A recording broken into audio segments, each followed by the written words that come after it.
care within Sandwell. I appreciate there may be some of you that have found out about this talk from elsewhere, so just bear in mind that some of the stuff might be specific to Sandwell, but hopefully it is translatable across the board.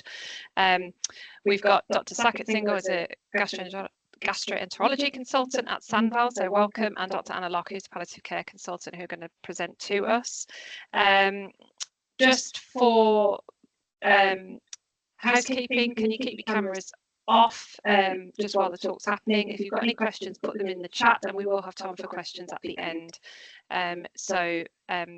We'll monitor the chat. So I'm just going to hand over to Dr Singal, who will kick us off, if that's okay. Thanks. Thanks, Carolyn. Can everyone hear me okay? I'm guessing they can. You hear me? Yes, we can hear you. Great, thank you. Oh, what have I lost there? It's a sensitive computer. There we go. And can everyone see the slides? Yes. Okay. Okay, so I'll start. Just use the forward and back buttons for here. Okay, so as Karen said, I'm Dr. Singal. I'm a consultant gastroenterologist, and my main area of interest is liver disease, and I work mainly at Sandwell and also city hospitals in Birmingham. And as Karen said, this is mainly aimed at people in primary care, whether they're GPs or palliative care consultants. I'm aware there may be other people who've joined as well, but that's the main focus. So I'm going to talk about palliative care in liver disease, just in very general terms, and a little bit about what we have been doing over the past few years locally, and then Anna will talk a bit more about the subject. So, which one? Not this. Oh, just that one there. Okay, right. So this is a slide that many of you may have seen. It's about 10 years old now, so but I think it still illustrates some good points.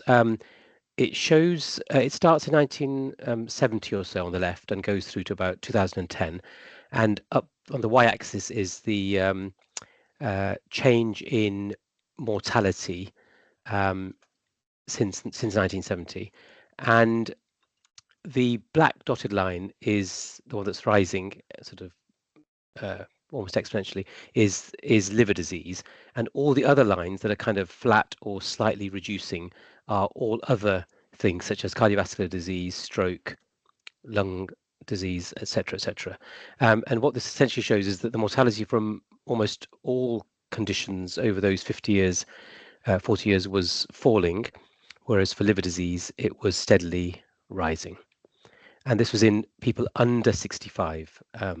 So it may look different for older people, but for under 65s, there was a clear upward trend in mortality.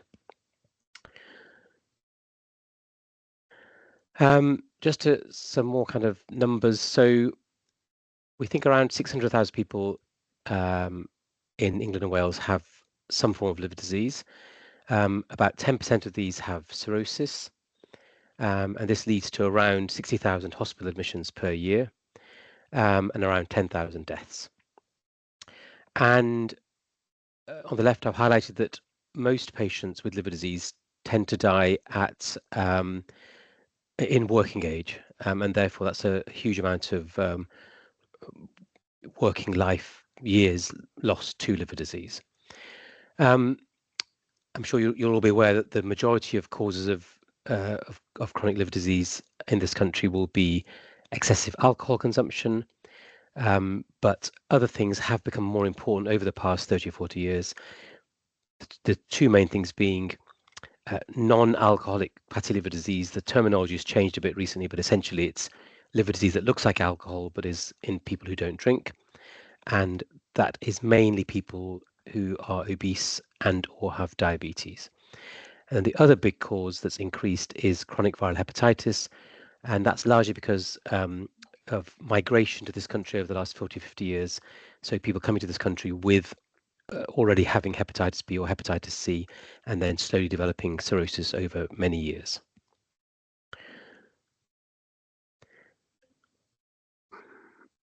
Now, at around that time, that graph was published, the British Society of Gastroenterology highlighted some key points and made some recommendations. So it's the liver disease is the 5th largest cause of death in the UK, but as I've mentioned, the average age is young, so 59 years, in comparison with over 80s for heart and lung disease. And as I mentioned, the main causes really are alcohol, viral hepatitis, and obesity, all of which are to a degree preventable with public health education. And therefore, it was recommended that when people newly present to GP surgeries, then two or three things should be done to try and identify people who might be at risk of liver disease, and that's assessing the risk of viral hepatitis. So this depends on a lot of it is the country of origin, but also things like intravenous drug use and blood transfusion. Obviously, alcohol intake, and there are various questionnaires to assess whether people might be at harm of hazardous or harmful drinking. And thirdly, assessing BMI and presence of diabetes to look for risks of non-alcoholic fatty liver disease. They also made a recommendation that palliative care should be available for patients with end-stage liver disease who were not suitable for transplantation, and that this should be ideally available in the community. So this was at least 10 years ago now. Just some other sort of points about cirrhosis. So people can have, so I think it's an important sort of point for people to be aware of, is that you can have cirrhosis for many, many years, if not decades, in a very compensated form, where you show no overt signs of being unwell, you have no symptoms, you can function completely normally, you can work, everything, with cirrhosis, which can just be getting slowly worse and worse and worse if the causative factor, whether it's alcohol or obesity or viruses, are continuing to be present. Then you decompensate where the liver can no longer maintain its function, and this leads to complications which can be life-threatening. And the main ones are shown in the box at the bottom. So ascites is probably the most common one, which can get infected, which is called bacterial peritonitis, which is a very high mortality rate. You can get renal failure, hepatorenal syndrome, also very high mortality, variceal bleeding, and hepatic encephalopathy, all of which cause significant morbidity and mortality, and all of which are a sign that the patient's liver is struggling. Oops, gone too far. So we've already said it's the 5th commonest cause of death in the UK. It's the 3rd commonest cause of premature death in the UK. We've mentioned the impact on loss of working years. The only cure for it is a new liver, but most patients are unsuitable for liver transplantation. And this is because of many reasons. Either they're too old, so there's not an absolute age cutoff at much above 65, 70. It's rare to get a liver transplant. Or they have ongoing alcohol consumption, which would generally be a contraindication for liver transplant. Or they have other comorbidities. So even if they're younger, they might have lung or heart conditions, all of which make them unsuitable for liver transplant. And even if they get to a point of being on the liver transplant waiting list, around 20% die on the waiting list. Patients are frequently young, and therefore it's very hard for all of us, whether it's patients, relatives, or clinicians, to accept that patients may be at the end of life. And that's certainly something that I've noticed over the last 20 or 30 years, is that the first thing that happens is that when people talk about the patients, they'll say, oh, but they're only 42 or they're only 35. And we'll come back to that. Liver disease, as I mentioned, is frequently due to alcohol, and there's obviously a big stigma attached to that, again, both by the public and by healthcare professionals. So very often it'll be felt that why are we spending all this time and money treating people with a self-inflicted problem? And probably the thing that's become most sort of clear to me in the past 10 years is, and generally the sort of liver clinicians community, is how difficult it is to know when these patients are approaching end of life, because they are very, very, very sick, but the liver has great capacity to regenerate, not back to normal, but to go from being decompensated to compensated. So we often have patients who look like they are in the last days, weeks of life, but then surprisingly can make a significant recovery within a few months. And so you can have a situation where patients are palliative at one point, but then at some point in the future might recover sufficiently to the point where they still have decompensated liver disease but are well enough to be considered for a liver transplant. And this is very difficult kind of mentally to kind of compute, and I find it difficult myself when I've got a patient in front of me to try and explain how they could go down either of these two different routes. And as we know with many other conditions, we often delay conversations about death and dying and how sick people are until things are too late. And that's definitely the case with liver disease, I think often because patients are young. And so gradually over the last few years, there was a growing recognition that end-of-life care for patients with liver disease does need to improve. So we set a, such a sensitive. So we set up a liver MDT about 5 years ago, and this was very much driven by my colleague Anna, who's going to speak after me. It was based on the work largely of a guy called Ben Hudson down in Bristol, and around that sort of time, I was going to annual liver meetings, and there was suddenly a big flurry of interest in palliative care and liver disease, and places around the country have now started setting up these sorts of MDTs. And just to explain what this involves, it's a clinician, usually myself, my clinical specialist, nurse specialist, one of the palliative care consultants, and one of the alcohol nurse specialists, because the majority of patients we're discussing are patients with alcohol-related cirrhosis. Not exclusively, but it's very useful to have one of that team there. And we essentially discuss any inpatient with decompensated liver disease.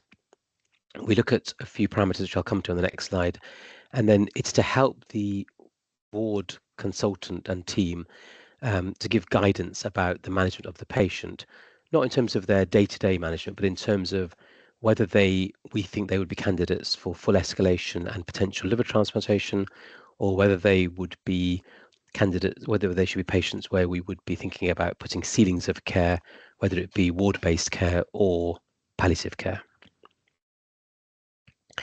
So this is the pro forma that we ask colleagues to fill in before they refer patients. Essentially, it's clinical details, very importantly, the patient's functional status, whether they're still drinking alcohol, and what sort of support they have at home. And at the bottom left, which I've expanded in the box, are the criteria which have been validated and shown to be markers of poor prognosis. So there are 5 things. There's a Charles-Pugh grade of the liver disease, which I'll come to on the next slide, but Charles-Pugh grade C is a very poor prognostic marker. If they've had more than 2 liver-related admissions in the past 6 months, if they are still drinking, if they're deemed to be unsuitable for liver transplantation, and if they have a poor performance status. And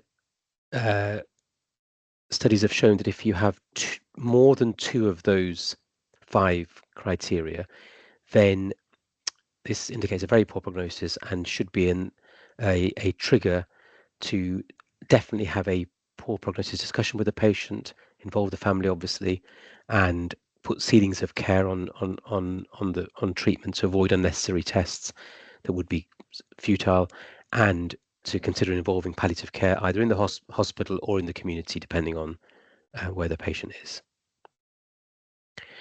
So this is the Charles-Pugh score, which is important. So some of you may be familiar with it, but essentially there are 5 factors, very easy to calculate. Bilirubin, albumin, INR, those are pretty hard and fast. 2 slightly more subjective ones, which is presence of encephalopathy and presence of ascites. And you can see that you score 1, 2, or 3 for each of these 5. So for the bilirubin, albumin, and INR, it's simply a question of what the number is, and you plug it into that table. And then encephalopathy, whether there's none, mild or severe, and ascites, nil, mild or moderate. And as you can see, you can score between 5 and 15 depending on what you have. So the lowest score you can get is 5, and the highest score is 15. And if the score is 5 to 6, then that's Charles-Pugh A, and those people are considered to have a 100% 1-year survival from their liver disease. So that's a very good prognosis.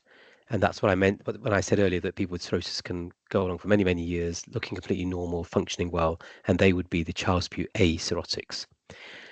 If your score is 7 to 9, then it's Charles-Pugh B, which still has a reasonable 1-year survival. And then 10 to 15 is Charles-Pugh C, which has a maximum 50% 1-year survival. And I should add that these survival figures are if people stop drinking. So if the cirrhosis is due to alcohol-related liver disease and they stop drinking, then these are the 1-year prognosis survival figures. Obviously, if they carry on drinking, then the survival is much lower. So if you have a Child-Pugh C cirrhotic patient who carries on drinking, you can see just with those 2 risk factors, their 1-year survival is going to be down at, I don't know the exact number, but between 10 and 30% or something. So that's just, it's an important, I think, concept to grasp, because essentially means that if you, during your normal sort of working practice, see a patient with Child-Pugh cirrhosis who's drinking, you already know that their prognosis is very poor, and irrespective of their age, it's probably a similar prognosis to a patient with dementia in a nursing home who's probably also got a 1-year 50% survival.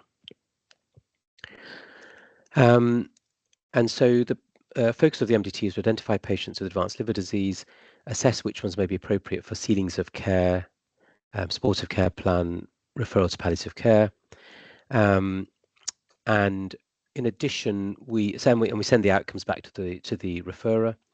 In addition, the sort of SPICT tool can be used as an alternative or additional means. Sorry, that's probably too small to see, but many of you may be familiar with this, which is again a guide used to determine whether patients should be considered for palliative care, and there are different criteria for different organs of the body, but the circled one is the liver, and essentially it was probably too small to read, but it essentially talks about people with decompensations such as ascites, varices, peritonitis, encephalopathy, in those who have been deemed unsuitable for liver transplantation. So we've sort of tried to audit or sort of evaluate the service over the past few years, and we've produced some posters and reflecting the work that we've done. There was a poster presented called Living Well, Dying Well, which looked at, this was very early after we'd sort of just seen a small number of patients. The majority, and this continues to be the case, have been Child-Pugh C. Around 40% were referred to palliative care following the MDT, and 23% did not survive beyond the 4-month period. We again audited about a year later, and the other thing that we've used this MDT for is that many patients with advanced liver disease and recurrent ascites are suitable for Pleurex drains, which are long-term acidic drains, which the patients go home with, and they get their fluid is drained regularly by district nurses, and this obviously allows patients to spend more time at home rather than recurrently coming into hospital. One of the audits of this MDT showed that there was a fall in patients dying in hospital from around 80% to 69%, which is we would regard as a positive outcome. And the Pleurex drains, from the first 9 patients we had, 6 of them died within 4 months, mostly within their own homes, but obviously they would have come in during that time several times to have acidic drains done. So this was a kind of good for the patient and saving for the hospital. So that's the end of my talk. Do we go straight on to Anna's before we do questions, or not questions first? What's the? We'll give an opportunity for any questions now for you first, if that's okay. Fine. Yep. If you want to pop them in the chat, or just raise your hand or unmute yourself and speak up. Can I just ask, have you got any suggestions of anything specific where this might be translatable, that for GP specifically, how we can work with you better in terms of? Yeah, I mean, I guess I thought that GPs will often see patients with advanced liver disease. I'm sure you often will get patients coming into surgery or getting asked to see patients with maybe ascites and or maybe even encephalopathy. And I guess what I was thinking was, traditionally, the default would have been to almost certainly plan to send these patients for admission or to a clinic, I would assume, because they're clearly very sick patients, and it would be rare, I would think, that somebody would feel comfortable managing these patients in the community. So I guess it was to sort of say that if using those criteria of having had multiple admissions, having an advanced Child-Pugh score, which is easy to calculate, I think, and anybody can calculate that,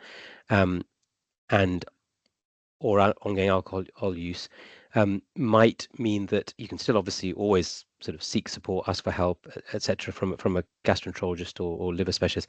But whether it's a sort of at an earlier point than would normally happen, start thinking about that patient as being somebody who potentially has a poor prognosis, and therefore having greater confidence to have an earlier discussion with the patient, with the family, to say, yes, you're going to get further opinions from specialists, but that, even at that stage, from what you've seen, you can gauge that person is likely to have a poor prognosis. And sometimes that can, having that discussion earlier, amazingly can actually be far more beneficial at getting people to stop drinking than just a sort of old sort of traditional thing of, oh, you're very sick, you're going to die, which is kind of what we used to say, I think, years ago. And often that would just didn't change people's outcome. They thought, well, I'm going to die anyway, so I'll carry on drinking. But actually, if you can show them that the prognosis is bad with Child-Pugh-C, but actually if they stop drinking and their Child-Pugh scoring improves, because their jaundice and ascites gets better, then they can move to Child-Pugh-B, and that improves their prognosis significantly. And so I think we've had some patients who we, thought were kind of a lost cause, and then they have stopped drinking, and then we've seen remarkable turnarounds, 2 or 3 in the last couple of years, where they just now come to clinic, and so you can actually have a positive outcome having the discussion earlier, I think. Thank you. Sorry, there's an echo because we're in the same room. I don't know if you want to mute while I'm talking Oh, and then yeah, unmute. sure. There's a question from Chidima Ekwe in the chat, who says, for some patients, when you do FIB4 score, it gives a low risk, but the non-alcoholic fatty liver disease score is intermediate. What do you advise about the scoring systems? Okay, thanks very much. So that's about patients with kind of compensated cirrhosis, obviously. So, or not, well, sorry, it's a sort of slightly different topic altogether, because it's not talking about people with cirrhosis. You're talking about people with non-alcohol related fatty liver disease, where there are these various scoring systems. I have gradually lost faith in those scoring systems, unfortunately, because certainly the NAFLD fibrosis score, as you say, very, very, very often gives an intermediate score. And the problem with that is that the sort of guidelines suggest that they should then have further investigations, usually with a fibro scan or something. But in my experience, it's a very blunt tool, and virtually everyone seems to have an intermediate score, and therefore everyone gets referred. I think the FIB4 score is probably slightly better. But generally speaking, the ALT-AST ratio is probably the most useful marker of advanced liver disease, and people whose AST is much lower than their ALT tend not to have advanced liver disease. And so my practice over many years has been to be very reassuring to patients who have a much higher ALT than the AST. So I hope that answers that question.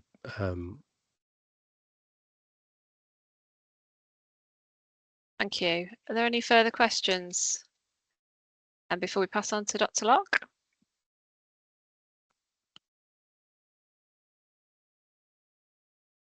Thank you for that talk. That was really useful.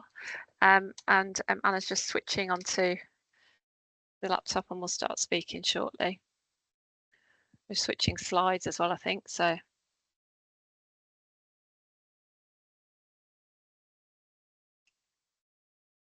apologies for the short break.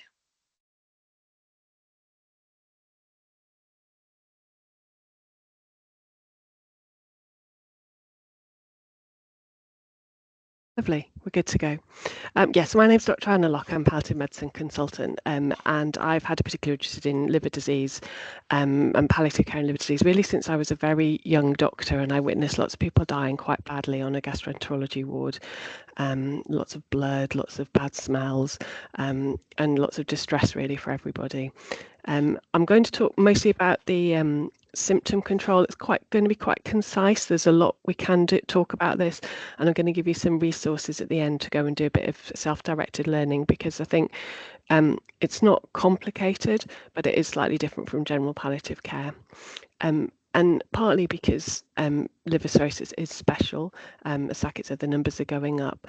People who have advanced liver cirrhosis often have quite complex needs. They're often got quite disrupted backgrounds, lots of trauma, and might use other substances to manage their anxiety or their mental health problems. So we often find people have drug drug use and tobacco, and maybe some domestic violence problems at the same time, which leads to the multiple intersectionalities, or they might come from a culture where drinking is frowned on and shameful, and that adds a complexity. They're often in and out of hospital, can be quite difficult to manage on wards, difficult to manage at home, things feel quite out of control, and prognosis has been felt to be unpredictable. So what Saket's been talking about, actually we do have good evidence for liver cirrhosis, actually compared to some other disease groups. We have actually got some really nice tools, but they're not used. And then the sort of carrot of maybe a transplant in the future, that can help, but it can also be a hindrance sometimes. With patients who are holding out for a transplant, but their disease is going too fast, or they're not able to manage the complexities of a transplant. And then because often people have a tendency towards addiction, sometimes they can then get addicted to other medication, and it can make transplant hard. And people with liver cirrhosis often have quite complex symptoms. I mean, these are just the physical symptoms that they can have, but often we see pain, we see bowel problems, we see nausea. They can go jaundice. Often amazing. Often people don't notice they've gone jaundice. It's just a sort of gradual progression. Bleeding, and cachexia is often a problem. So you'll see people who are very cachexic but have a large abdomen, so that sometimes hides things. And poor appetite, nausea, multiple symptoms. And there's a lot of barriers to palliative care. The patient themselves, often they, having had their multiple adverse life events, there's quite a lot of blame often, and people are very aware. We've had a patient in recently whose father we also looked after dying of his liver cirrhosis, and now she's got the same, and that is complicated. Encephalopathy also can limit how people can comply with treatment, and this sort of intermittent confusion can be very, very challenging. And again, the psychological aspect of living with an uncertain prognosis. For clinicians, now I'd love to think we were all very balanced and we all looked at the evidence all the time, but actually having a 42-year-old person in front of you is a very different psychological headspace for having an 82-year-old or a 102-year-old. And I think sometimes many doctors can tend towards the optimists when even the evidence should show us that we actually need to be a bit more rational. The lack of communication skills, again, some doctors and some clinicians are very good communicators. Some of us find it much more challenging. And if you throw in some encephalopathy and you throw in somebody who's behaving in unusual ways, that can sometimes make it even more challenging. And then also a lot of clinicians don't really understand what palliative care is, and that they still think it's just for people with cancer, or you can't be referred to palliative care if you might have a transplant. And actually we know many people die on transplant lists, and we know that many people have very high symptom burdens while waiting for transplant. But you need to have confidence that the local palliative care team will work with you. Same for GPs, but and then the services, often our services struggle to look after people with advanced liver disease. The palliative care team where I work now have got used to it. But I'd say 5 years ago, if I said, oh, we've got a patient with advanced liver disease, my team would be very unhappy. Now it's seen as normal. But we also, and you need to have the skills. And I think for primary care teams, you'll see lots of people with lots of different conditions, and seeking support from your local palliative care team is a good thing in this case. So let's see, now I'm having slide issues. So for this patient, I'm talking about Jag, who's 43. This is an example of quite a typical patient we'd have. So not only has he got liver cirrhosis, he's also diabetic. He's living with a work-related back injury, drinks every weekend, and when there's a wedding or any kind of party, there's a lot of whiskey consumed. He's got chronic pain from really with his back injury, and he's consistently said he doesn't need support. In our area we use Cranston, but there's also a Punjabi AA, which for Punjabi speakers can really be a helpful way into people getting to support. And when we're thinking about someone like Jag, we are thinking about his physical symptoms, but also what's going on for him psychologically, what are his spiritual concerns, and what else is going on socially. So I'm just going to use him as a bit of a frame for some of the symptom control talk. So this is a resource that I do bang on about to everybody, and I do have a conflict of interest. I edit it. It's written by palliative care consultants in the West Midlands. It's online and free, and it has a chapter on liver failure, and it is aimed for the generalist. Lots of specialists use it too, but it's really targeted at people who see multiple patients with lots of different symptoms. But yeah, you can also buy the book for, I think it's £12, including postage, and it's pocket sized. But this chapter is very helpful. So for someone like Jag, his specific symptoms, he might be having pain because he's got ascites, and generally pain, I have to say, is not a massive symptom of liver disease. But when you have got someone who's got ascites, often their pain comes up towards having to have a drain done. So if someone's in, say, the last 6 weeks, 3 months, they might have an indwelling drain put at home, but that will only really happen if you're quite confident their prognosis is short, because they might actually get a an infection in the drain site. So we try and only reserve that for when people are struggling to get to clinic to have a drain done, or their frequency is really going up. But if you are thinking someone's got pain from their cirrhosis, there are some modifications for the drugs that you need to think about. And we tend to really stick to, if we're going to use opioids, stick to, of all things, morphine rather than the other opioids. But that will depend on whether or not someone's got renal impairment. So a lot of people think oxycodone is a sort of safer drug, but the evidence is that in liver disease, morphine is probably the safest, but you do have to be careful because of the risk of encephalopathy, exacerbating or maybe unmasking encephalopathy. So I would stick to morphine, but it might be you need to think about other analgesics, other co-analgesics. And again, I haven't got time to go through them all in this talk, so I would look at the West Midlands page. Avoiding non-steroidals because he's at risk of bleeding.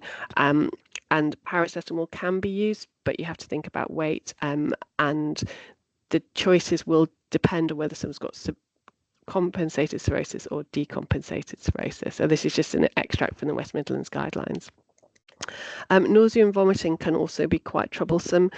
Some of that will be, well, you have to think about what's causing the nausea, because some people might have gastric compression, so their ascites is pressing on their stomach, so you need to think about a prokinetic, but also chemical induced nausea is quite common. So there are quite clear guidelines for which I hope you can't hear my emails coming through. So there are quite clear guidelines for which antiemetic to use, but the really key message is to think about what's causing this person to feel sick. So for example, if you choose to use ondansetron, which is perceived as a good antiemetic, actually it's quite good at making people constipated. So is someone with advanced liver cirrhosis, you probably actually want to make sure they're going to the toilet frequently, and we'll talk about use of lactulose in a minute. But so actually don't just reach for any antiemetic. You need to be thinking what's the most likely to help in this case. So if someone's got a central cause of their nausea, so say they've got a chemical cause and it's causing their vomiting centre to be overstimulated, something like haloperidol would be useful. Again, you have to think about using small doses and going up rather than just reaching for the top of the dose. Itch is another really, really frustrating symptom for our patient, and I have to say I don't have there's not a one-size-fits-all answer for itch. We often recommend emollients, baths, menthol cream, cholestyramine if someone's got cholestatic disease, but a lot of people can't tolerate that. Antihistamines are generally recommended, but I often find they really don't work. And this is from guidelines, but again, because for itch, really you need to use a sedating antihistamine, but that sedation might make someone's encephalopathy worse. So sometimes I suggest to patients they try it, but understanding it might not help. Sertraline does certainly seem to work in this group, but again, it's something you'd probably want to have some specialist advice and support with, not necessarily to carry on the ongoing prescription, but that it can work for itch. Other drugs are definitely on the specialist advice and support, but there are other options. So encephalopathy, I think this is something that's often overlooked and not diagnosed, and it can really, really upset patients and families. If you think that many of our patients are in their 40s with these symptoms, that we do have people in their 30s as well, and really the cornerstone of managing it is bowel management, which unfortunately lactulose is pretty hideous, but 2 to 3 soft stools a day, which some people will find far too much and annoying, but actually that's the optimum. Enemas are recommended, but I can't. That's often used in the ward rather than at home.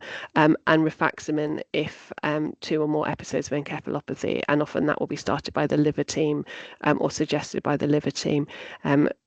I find that if patients can't tolerate lactulose, to be honest, and the advice I've had before is any laxative will do, but lactulose is best. Maybe when Saket comes in, he can tell me whether I'm right on that, because that's what I've been doing.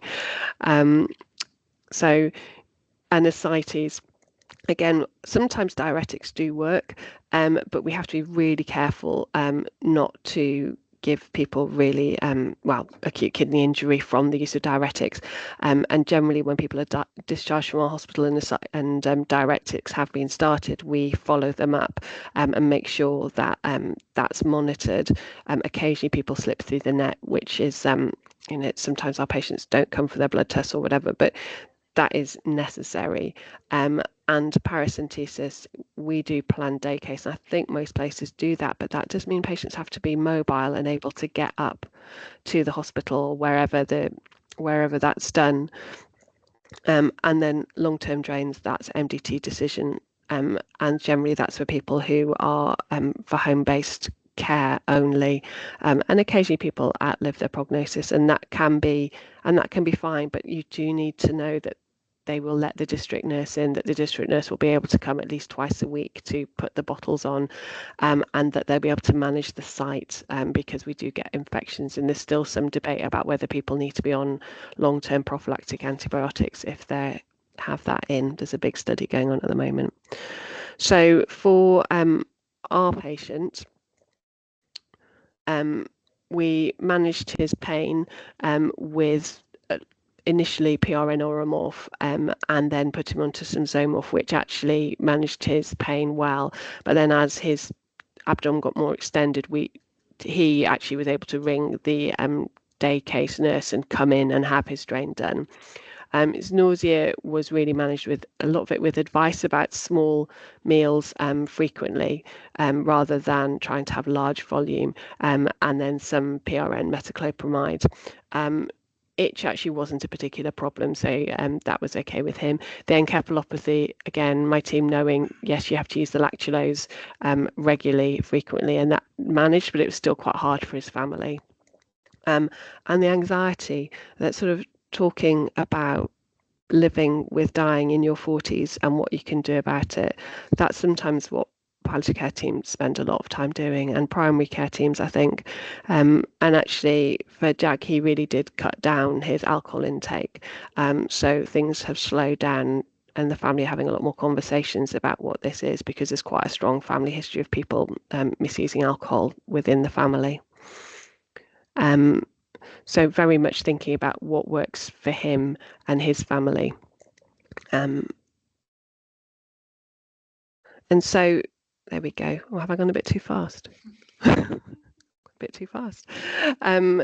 The British Association for the Study of Liver Disease, they are a very interesting group. They've got a special interest group, or a SIG, and they are meeting, I should have put their date on, they're meeting in November in Birmingham. So if anybody here is particularly interested, it's on the West Midlands Palliative Care website that I gave you the URL for. So they are really pushing forward the research and what works for people with liver disease, because there's such a what's the right word? They're such a stigmatized group.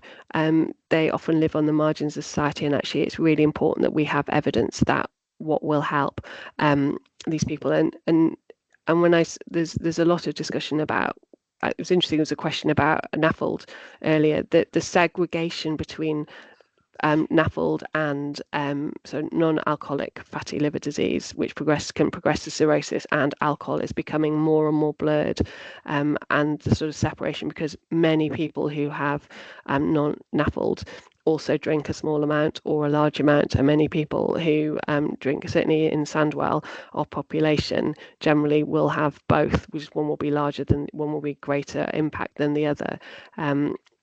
But certainly if you have predominantly alcohol related, if you stop drinking, your symptoms will get a lot better, and your prognosis will increase generally. But if you've got uncontrolled diabetes and the symptoms of NAFLD is progressing,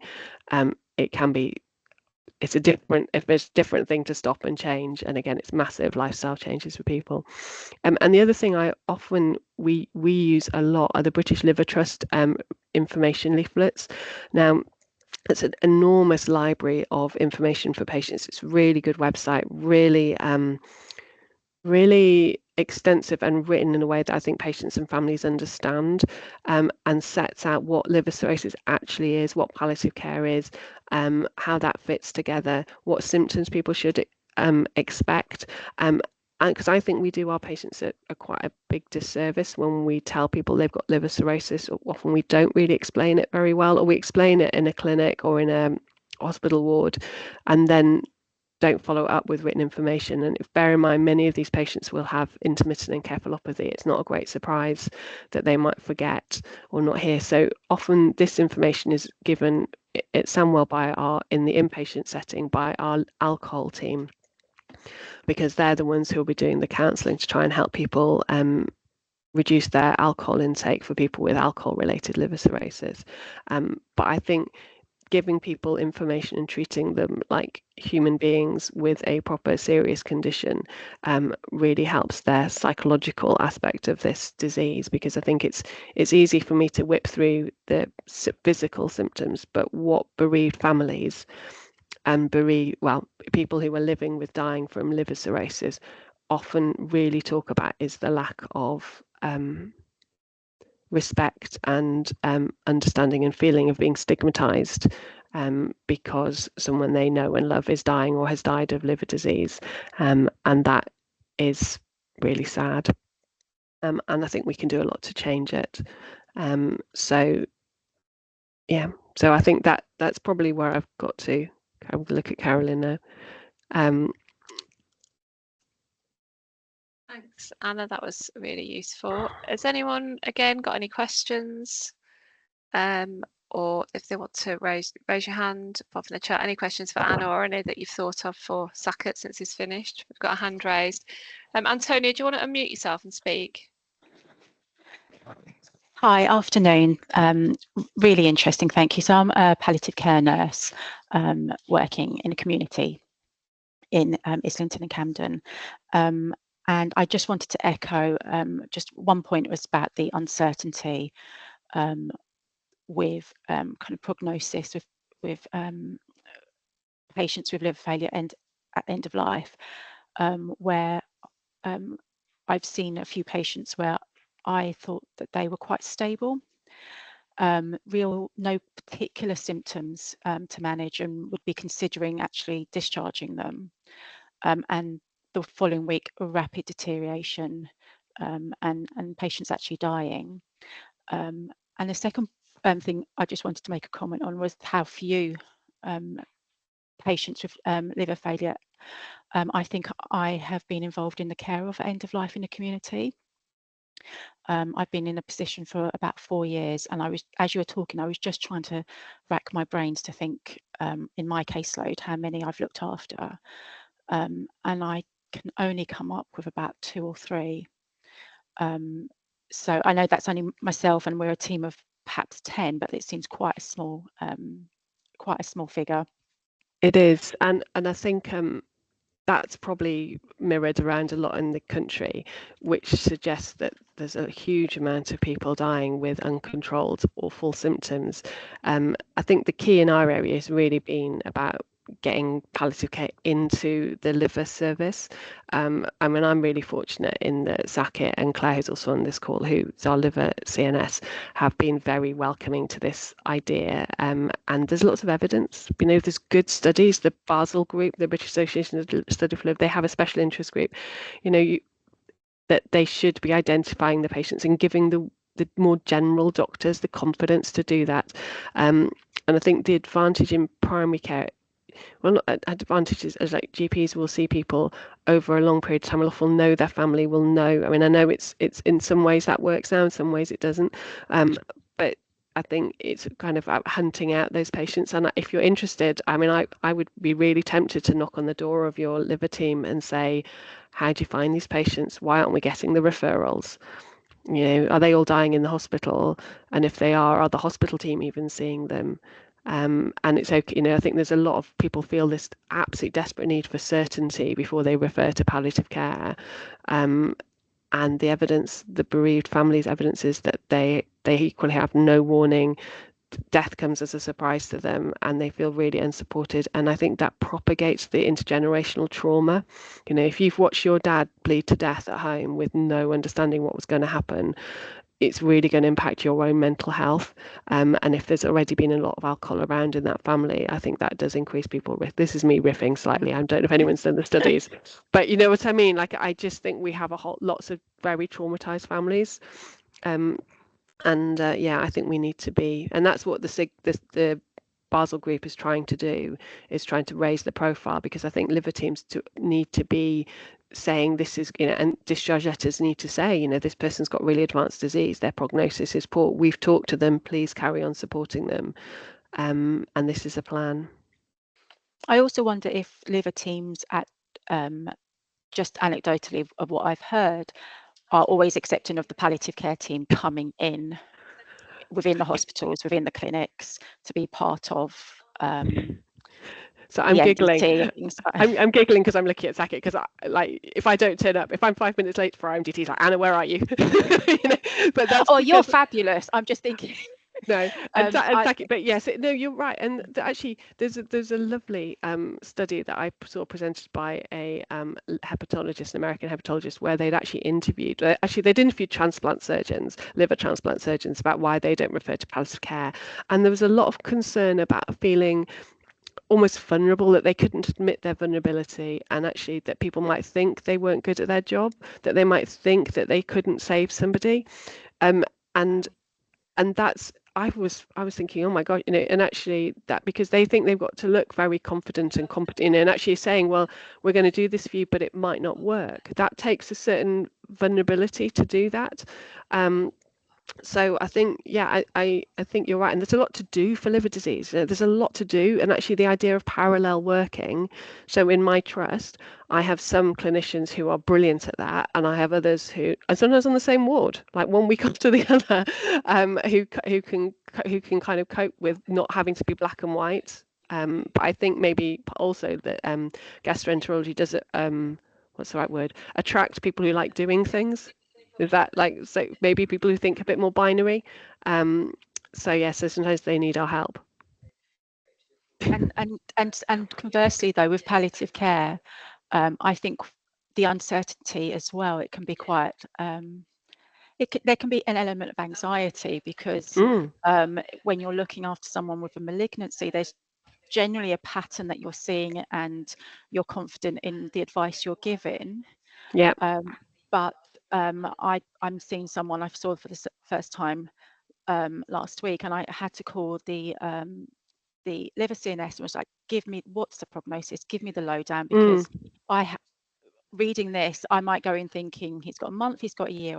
I really need your feedback on, and because it's so kind of, it seems quite nebulous as well. It can be quite anxiety inducing for you, because you are the one giving advice as well, if when you're taking over, about what the prognosis is likely to look like, and then suddenly you're 3 months later you're looking at discharging someone that You know, 3 months ago, you'd prep the whole family for the prognosis is days to weeks. Yeah, and that can change how you pitch it, you know, so you think actually I might have to be different for liver disease. And what can be hard for us is sometimes we, because of the psychological safety we can create, because of the support, I think sometimes people who are under specialist palliative care do better for we can't carry on them forever. Their child's Pew score goes up, they get generally better, they get more mobile, they can get out to buy the beer or the heroin or whatever they're doing. And then they get more sick again, and it's only, you know, there's only so much we can do within that. But I think this idea that we need to work with our liver teams, that you did the right thing, just ring up the liver nurse and say, right, what's going on, you know, that is perfect. And now you can read all the lovely information on the British liver stuff. The SIG have got a whole load of resources that's lovely. So the West Midlands stuff is more about what to do for the treatment, but there's this Basel SIG end of life care group, they've got lots of really great stuff as well that's more detailed, especially if you're a specialist palliative care background. That's what you want to read, I'd say. Well, no Love Island for me tonight. This is my evening. Yeah, perfect. Yeah. Thank you very much. Just to comment from a sort of primary care perspective, I guess, in terms of identification, and I think it's the understanding of and the change in mindset to palliative care as well that I think.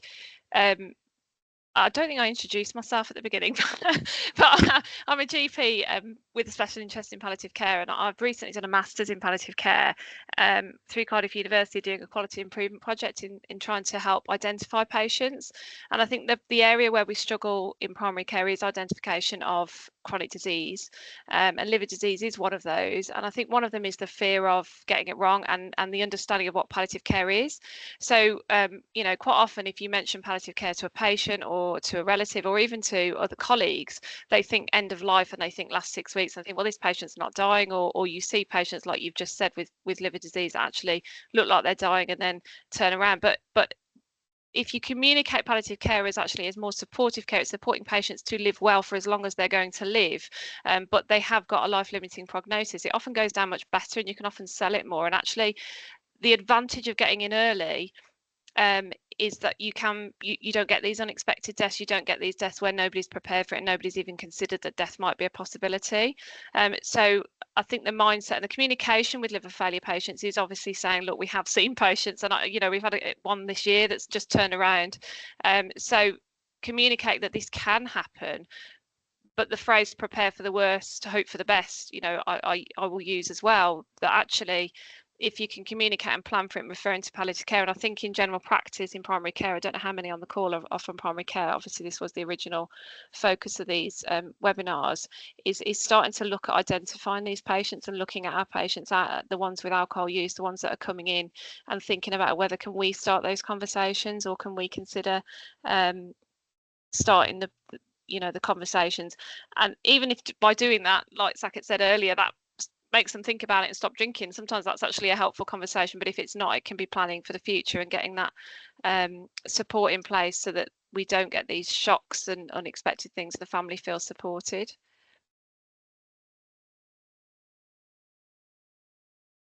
I completely agree. Yeah, and it is, I don't know, there's a strange frisson that goes around a palliative care team office when we've saved somebody. We're, you know, it's not really what we think we're out, but actually when we help themselves leave their difficult family or whatever, and actually their cause of their alcohol or their immediate cause goes down, it's really nice. But, you know, we have to hope, you know, we hope for the best, but plan for the worst too. It's, yeah. 7th November is that SIG date. Oh, 7th of November. So that's the date. So I could find it. The special interest end of life care group is meeting in Birmingham, and I'm going to go because it will be very interesting. But again, it's probably for people who are particularly interested. But if you're working in primary care, it's really thinking, actually, are we missing these groups? I know how many people, you know, if you have the opportunity to look at the list of people who've died under your service, who say primary care team, actually how many of them have got advanced liver disease, and could we have predicted it, just like you do for people with cancer or people who live in nursing homes. And we can't stop everyone coming into hospital, but we can certainly, because actually it might be the right place for them. You know, it might be if they've got small children at home, or it's too unstable at home, then actually maybe dying in hospital, or if that's what they want. But we can certainly stop people having stuff done to them that isn't going to help them, or at least limit it, and support the doctors and the nurses who are looking after them, because it can be really sad. Oh yes, Claire's just mentioned the Thinking Ahead Liver booklet, which is on the British Liver Trust, and that can really, I think it can help families have a structure to think about the future. And I think that's probably the case for any palliative care patient or someone who needs palliative care. I think that's it. Saket, is there anything? I know I'm conscious you haven't got any headphones.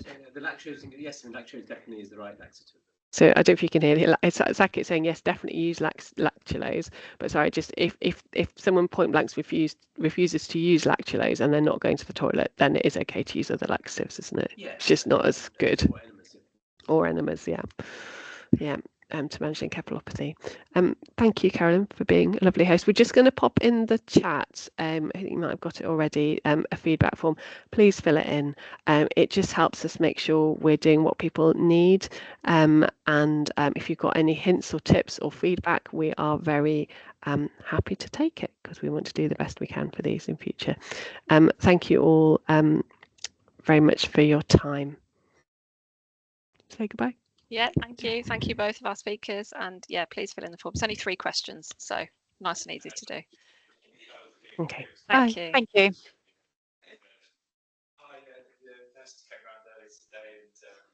Stop recording.